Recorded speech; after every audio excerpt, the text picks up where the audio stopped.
So I'm here with Jackie Teplitzky of Douglas Elliman, leading broker in New York and Miami.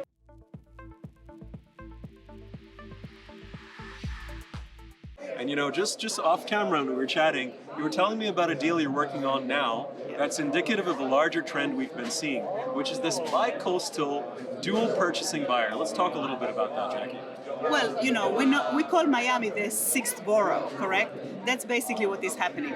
And also people from Latin America, people from overseas, are also looking at it as the sixth borough. So some people love Miami, some people love New York, and some people like both.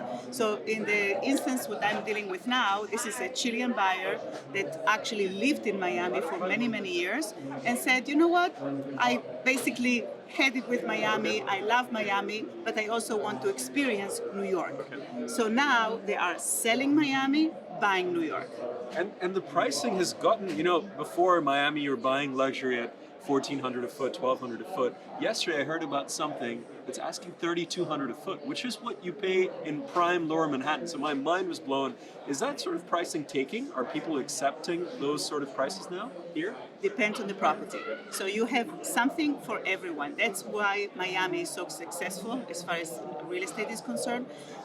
You know, I live at Harbor House. Harbor House, you can get a 2-bedroom for under $2 million.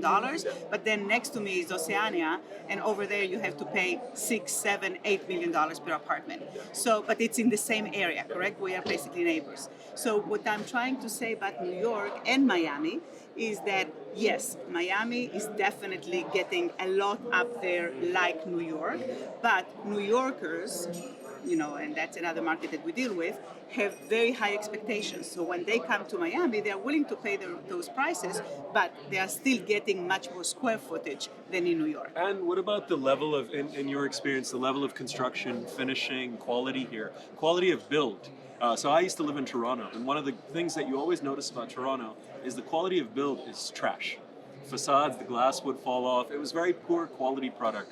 How sort of on par is Miami in terms of build out and quality of finishes as it is with New York? Is definitely on par with New York right now because most of the developers that are developing here are actually New York developers. So they are bringing their expertise into the Miami market. So you are getting basically the same quality. You are getting even much more amenities if you think about it because you have more space in Miami.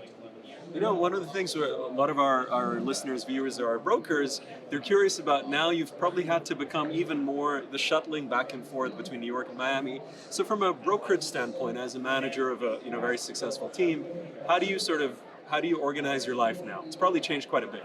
Absolutely. So the first thing is that I bought myself an apartment in Miami because I was going back and forth too much.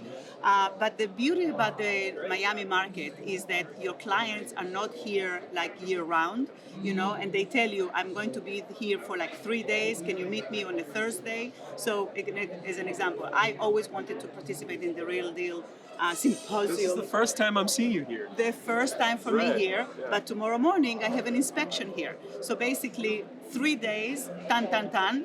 I have a dinner tonight with my team, with our team down here, and tomorrow inspection and a preview of a new listing. So basically, and tomorrow night I'm going to New York. It's only 2.5 hours, so it's completely doable. It's doable if you have that kind of organization and energy. My last question, obviously this is something that just happened. Your company, Douglas Elliman, is now spinning off into its own public company. From your perspective, what changes? Does anything change in how you do business, the opportunities that might be ahead? Well, I think that it elevates all of us, correct? So we have a great belief in Howard Lorber and his team. I met actually his extensive team, the team, I'm talking about the corporate team. And the corporate team is a great combination of people that are very savvy also in the financial arena. So it gives us much more faith about the future of Douglas Elliman. Jackie Teplitzky from Elliman, it's been a pleasure. Thank you.